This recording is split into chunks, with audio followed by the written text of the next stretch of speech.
মুখ্যমন্ত্রী নিজেই ঘুঘুর বাসার মালিক ফলে কে কার দপ্তর ভাঙবে আমার জানা নাই।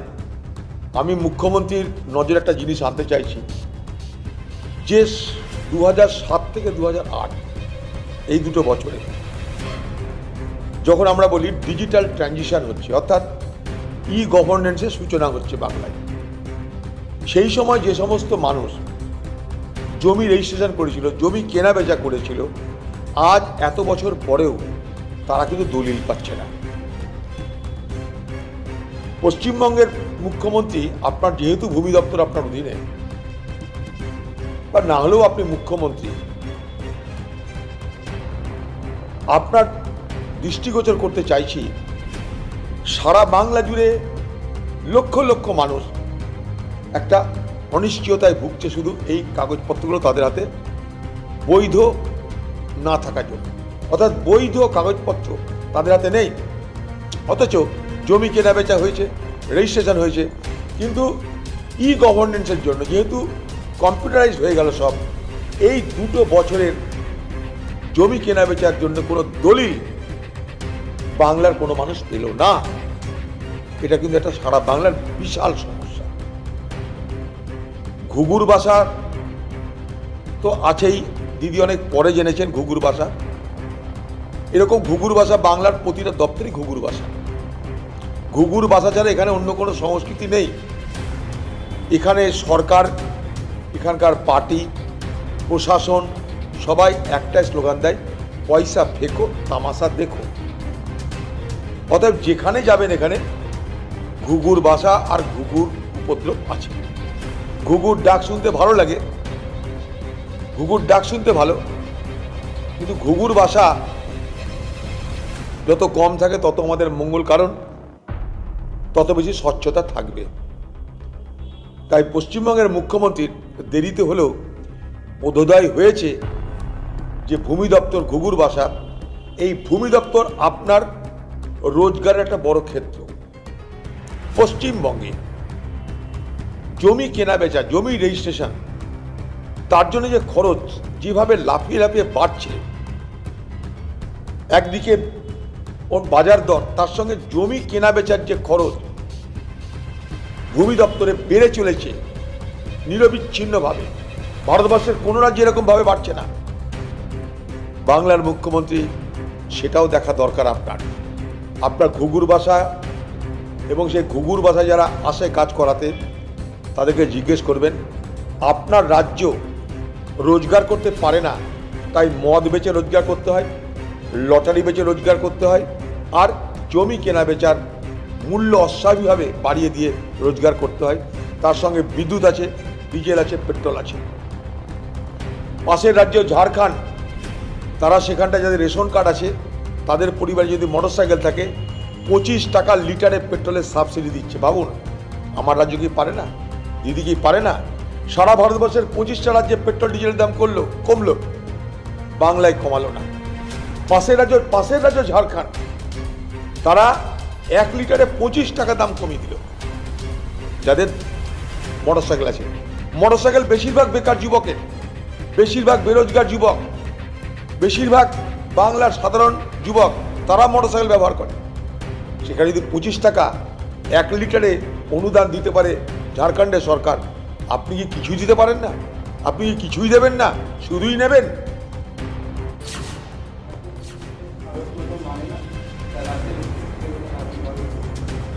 আমি তো বারবার করে বলবো যে কোনো সুস্থ মানুষ কখনো চাইবে না কোনো মেলা হোক, কোনো ভিড় হোক, সে মেলা হোক, খেলা হোক, মিটিং হোক, ভোট হোক, যে আমার আপনার পরিবারের মৃত্যুর ওয়ারেন্ট আসুক, কেউ চাইব না আমরা। কিন্তু দিদিকে কে বোঝাবে, মোদিকে কে বোঝাবে বলুন? তার জন্য আমার একটাই বক্তব্য, স্বাস্থ্য বিশেষজ্ঞরা যা বলছে, যেটা যে জানে তাদের কথা শুনতে হয়। স্বাস্থ্য বিশেষজ্ঞরা যা বলছে অক্ষরে অক্ষরে পালন করুন।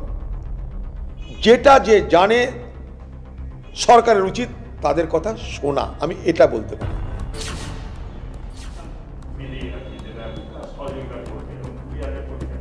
এটা তো প্রধানমন্ত্রীর সামনে ভোট, এগুলো তো উত্তরপ্রদেশের ভোটে, পাঞ্জাবের ভোটে, কর্ণাটকের ভোটে, এই উত্তরাখণ্ডের ভোটে ব্যবহার করতে হবে।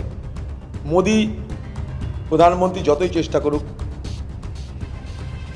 মোদিজির কিন্তু আর বিজেপিজির কিন্তু হাল বেহাল।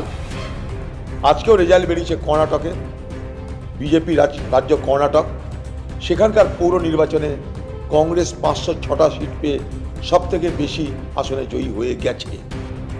সেখানেও বিজেপি ধরাশায়ী। কর্ণাটকে বিজেপি কংগ্রেসের কাছে ধরাশায়ী,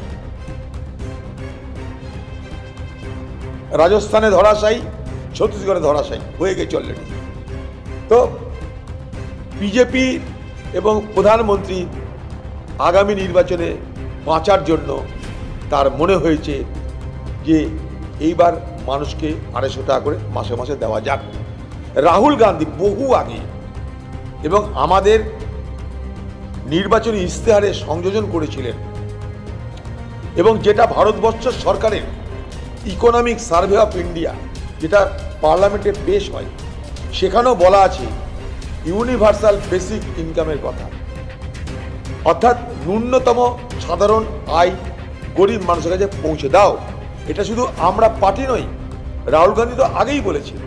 তারপরেও ভারতবর্ষের নিজের সরকারের যে ইকোনমিক সার্ভে বার হয়, সেই ইকোনমিক সার্ভেতে বলতে উল্লেখ আছে, অর্থাৎ গরিব অংশের মানুষকে প্রতি মাসে একটা নির্দিষ্ট অঙ্কের টাকা দাও।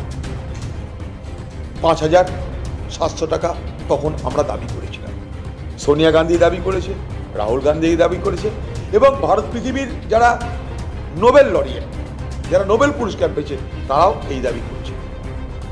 ভারতবর্ষের সরকারের ইকোনমিক সার্ভে তারাও একই কথা বলছে। তাই এইভাবে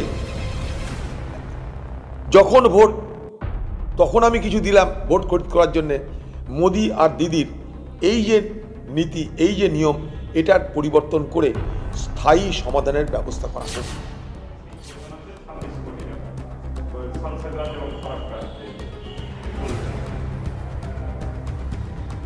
দেখুন,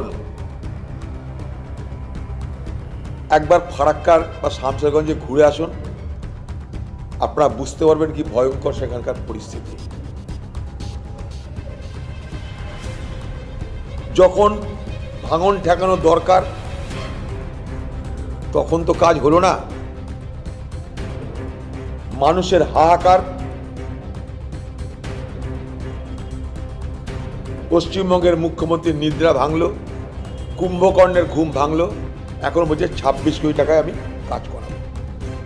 এই 26 কোটি টাকা গঙ্গা পদ্মার ভাঙনের জন্য একটা বাদামের দানা, আমরা যাকে বাংলা ভাষা বলি নস্যি, আরও যাকে বাংলা ভাষায় বলি হাতির পেটে এলাচির দানা। তো হাতির পেটে এলাচির দানা দিয়ে আপনি নদিয়া, এই মুর্শিদাবাদ, মালদার ভাঙন কি করে ঠেকাবেন জানা নেই। তবে নিশ্চয়ই আপনাদের কিছু কন্ট্রাক্টর, কিছু অফিসার এবং আপনার পার্টির তহবিল বাড়বে, এটা আমরা জানি। কারণ বাংলায় দিদির আমলে প্রমাণ করে দিয়েছেন সেচ দপ্তরের কাজ একদম সম্পূর্ণভাবে রামকৃষ্ণ পরমহংসদেবের কথা মেনে চলে। সেচ দপ্তরের কাজে রামকৃষ্ণ পরমহংসদেবের মন্ত্র অক্ষর অক্ষরে পালন করে। সেচ দপ্তরের কাজের মূল মন্ত্র কি? টাকা মাটি, মাটি টাকা। স্বাভাবিকভাবেই সেচ দপ্তরে কাজ হওয়া মানে এখানকার কন্ট্রাক্টরদের বড় বড় জিপ বার হয়ে যাবে, সরকারের দলের তহবিল বাড়বে, কাজের কাজ কি হবে জানি না, তবুও করছে। ভয়ঙ্কর পরিস্থিতি দেখতেই পাচ্ছি। সেটা তো আমি পার্লামেন্টেও এই কথাটা বলেছিলাম যে ওমিক্রনের ইনফেক্টিভিটি রেট কোয়াইট হাই, অর্থাৎ সংক্রমণ করার ক্ষমতা ওমিক্রনের কোভিড ডেল্টার থেকে অন্তত 30-35 গুণ বেশি মিউটেশনের ক্ষমতা। ওমিক্রনের আরো ভ্যালু অত্যন্ত বেশি। সেই জন্য সতর্ক হওয়া দরকার। কারণ কোভিড যে 2 আমরা দেখেছি, কোভিড 2 এর যে ভয়ঙ্কর চেহারা আমাদের কাছে স্পষ্ট, সেটা যেন দ্বিতীয়বার আর আমাদের দেখতে না হয়। এটার জন্য সমাজকে, মানুষকে, সরকারকে, প্রশাসনকে তৎপর হতে হবে, সতর্ক হতে হবে, কাজ করতে হবে। আবার বলছি, স্বাস্থ্য বিশেষজ্ঞদেরকে বেশি বেশি করে কাজে লাগান, হাসপাতালের পরিকাঠামোকে উন্নত করুন। দুর্ভাগ্য আমার, এই কোভিড হাসপাতালের জন্য প্রধানমন্ত্রী পিএম কেয়ার্স ফান্ড থেকে আমি এই বহরমপুর কল্যাণী 250-500 বেডের দুটো কোভিড হাসপাতালের ব্যবস্থা করেছিলাম, শুধুমাত্র কোভিড চিকিৎসার জন্য। ডিআরডিও দুটোকে তৈরি করতো, ডিআরডিও, যেমন করে ডিআরডিওকে দিয়ে এখানকার মাতৃসদনে আমি অক্সিজেন প্ল্যান্ট বসিয়েছিলাম, সেই রকমভাবে প্রধানমন্ত্রীর দপ্তরে দাবি করেছিলাম যে আপনার পিএম কেয়ার্সের টাকা পাবলিক মানি, আপনার নয়, পার্টির নয়, সেই টাকায় আপনি আহমেদাবাদে করেছেন কোভিড হসপিটাল, দিল্লিতে করেছেন কোভিড হসপিটাল, পশ্চিমবঙ্গে নয় কেন? আপনি মুর্শিদাবাদে করুন, আপনি নদিয়ায় করুন, কারণ এই সব জায়গায় বড় হাসপাতাল নেই। মুর্শিদাবাদের মানুষকে যদি যেতে হয় কলকাতা, 200 কিলোমিটার পার হয়ে যেতে হয়। এখানকার হাসপাতালে কোভিড চিকিৎসার পরিকাঠামো নেই, তাই শুধুমাত্র কোভিড স্পেসিফিক হাসপাতাল যদি হয়, এ একটা বিরাট উপকার হবে। স্যাংশন হয়ে গেল, রাজ্য জায়গা দিল না, রাজ্য জলের ব্যবস্থা করলো না, রাজ্য বিদ্যুতের ব্যবস্থা করলো না, জমির ব্যবস্থা করলো না। আবার আপনাদের মাধ্যমে রাজ্য সরকারকে বলছি, এখনো সময় আছে। এ টাকা কিন্তু স্যাংশন টাকা। 250 বহরমপুর, 250 বেড কল্যাণী, 250 বেড বহরমপুর। দিদির কাছে অনুরোধ করব, দিদি আপনি কোভিড হাসপাতাল করার জন্য ডিআরডিওকে সহযোগিতা করুন। বহরমপুরে এবং কল্যাণীতে দুটো কোভিড হাসপাতাল হোক। সংক্রমণ কোথায় যায়, কিভাবে এগোবে, কত ভয়ঙ্কর হবে না আপনি জানেন, না আমি জানি, কিন্তু আমরা তৎপরতা, সতর্কতামূলক ব্যবস্থা গ্রহণ করি। এটাই এই মুহূর্তের সব থেকে বড় কাজ বলে আমি মনে করি। মুখ্যমন্ত্রী নিজেই ঘুঘুর বাসার মালিক হলে কে কার দপ্তর ভাঙবে আমার জানা নাই।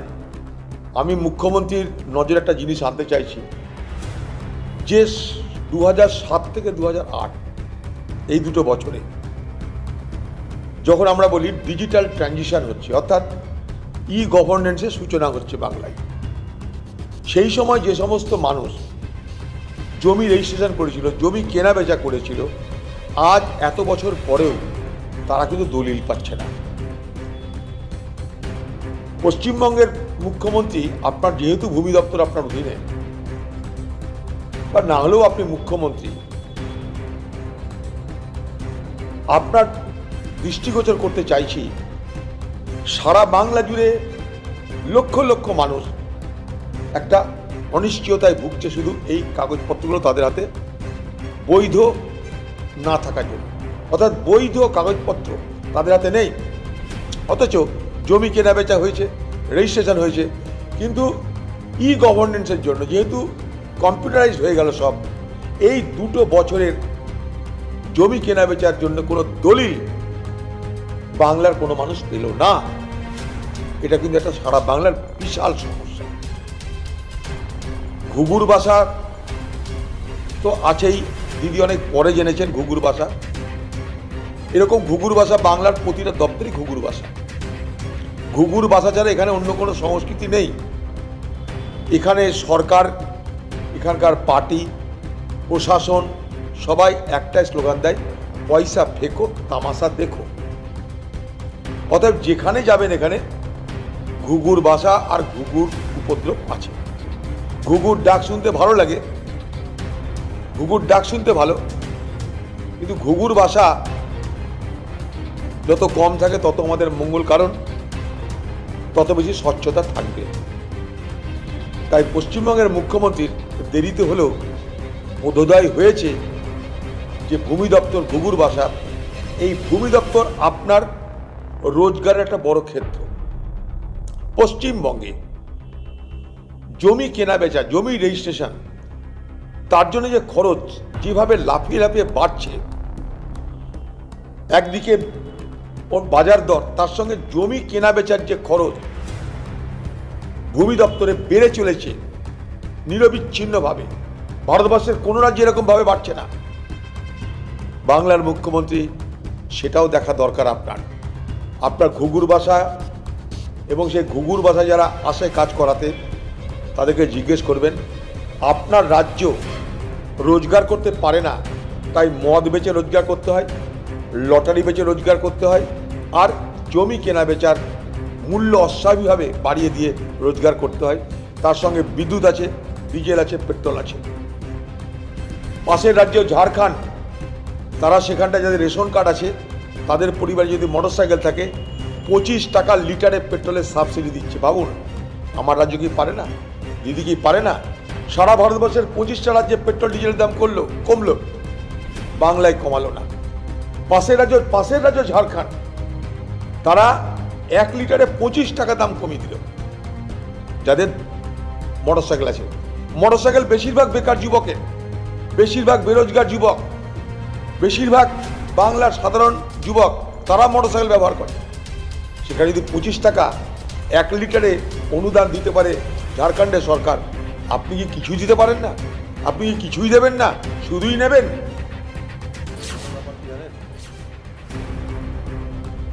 এই যে কোভিড থেকে ওমিক্রন, এই ওমিক্রনকে ঠিক করে বোঝার জন্য বা ওমিক্রনকে সঠিকভাবে চিহ্নিত করার জন্য যেটা প্রয়োজন সেটা হচ্ছে জেনোমিক সিকোয়েন্সিং।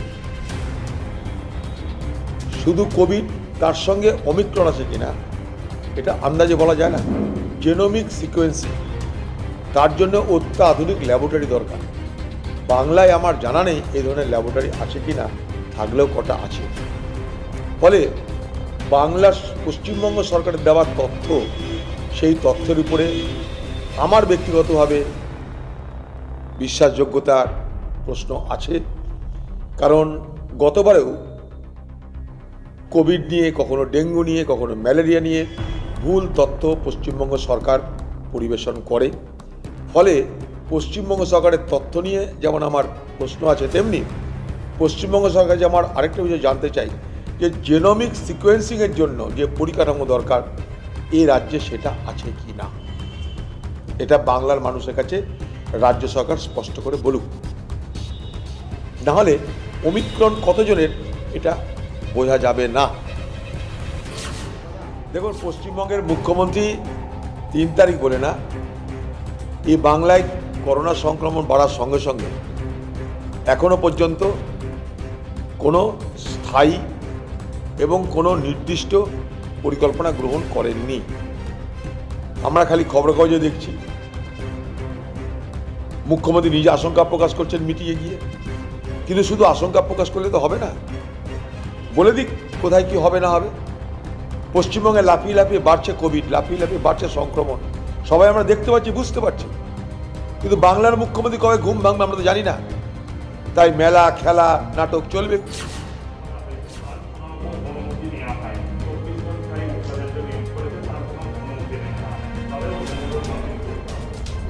দেখুন, রাজ্য আর রাজ্যপালের মধ্যে যে ধরনের করেসপন্ডেন্স হয়, আমরা তো সে করেসপন্ডেন্স দেখতেও পাই না, জানিও না।